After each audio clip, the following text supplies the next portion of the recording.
Bring us your baffling. Bring us your audacious. We want your sticky notes, sketchbooks, and scribbles. Let's pin them to the wall, kick them around. Kick them around, see what happens. Because we're in the how do I get this startup off the ground business. The taking your business, global business. We're in the problem-solving business. 400,000 people. Ready to help you solve problems while they're still called opportunities. From figuring it out to getting it done. We're here to help.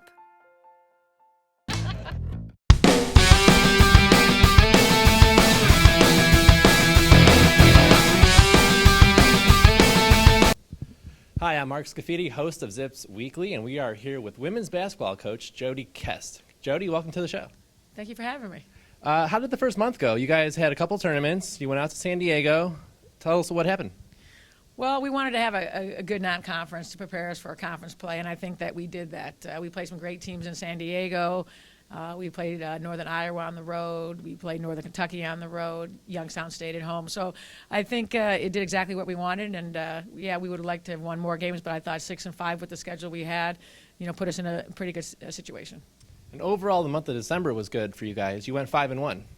Yeah, it was good. Like I said, our kids started to play better. We had some tough games prior to that, but I think we learned a lot. And even when you lose, if you can learn something, and take something positive out of it, then it's a plus. And with January comes conference play. It starts a whole new season right now. Yeah, conference is completely different. Like we tell the kids, it's a different beast. The coaches know you, the players know everything about you. You have to be well prepared, and a little bit disappointed with how we started out the season against a much improved Northern Illinois. But there's 18 games, and that's just one game, and one is not going to make a season. And again, we need to learn from that and get better versus Eastern Michigan. And you have a pretty consistent offensive player, Anita Brown. She's averaging about 20 points a game and hit a milestone last week. Tell us what happened.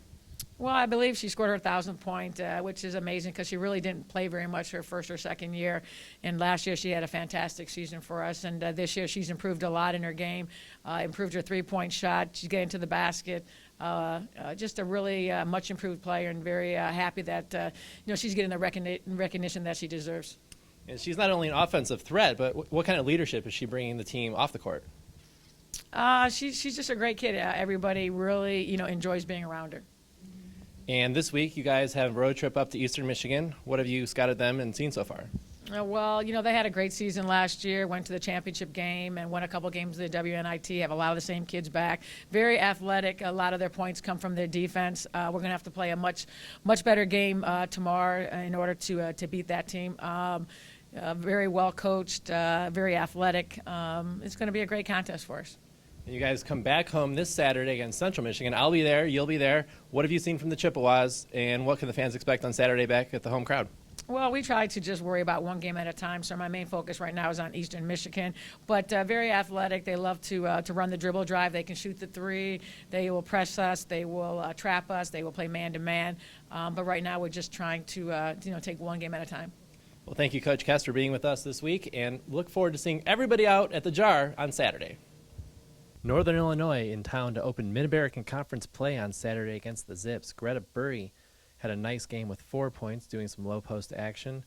Anita Brown had 11 points in the first half, 24 overall to lead all scorers, coming off of her 1,000th point in the previous game.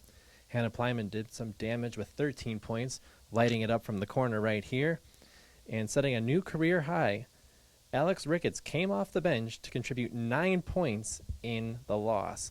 Now, that did come down to rebounding when the Huskies out-rebounded the Zips 47-36, which ultimately was the difference in a back-and-forth game, and NIU pulled away with the victory 65-58.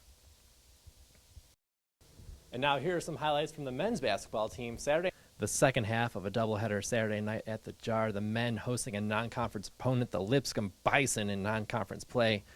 Isaiah Johnson had a nice game with 20 points, but the big fella right here, Jamon Ivey, throws it down on a breakaway dunk.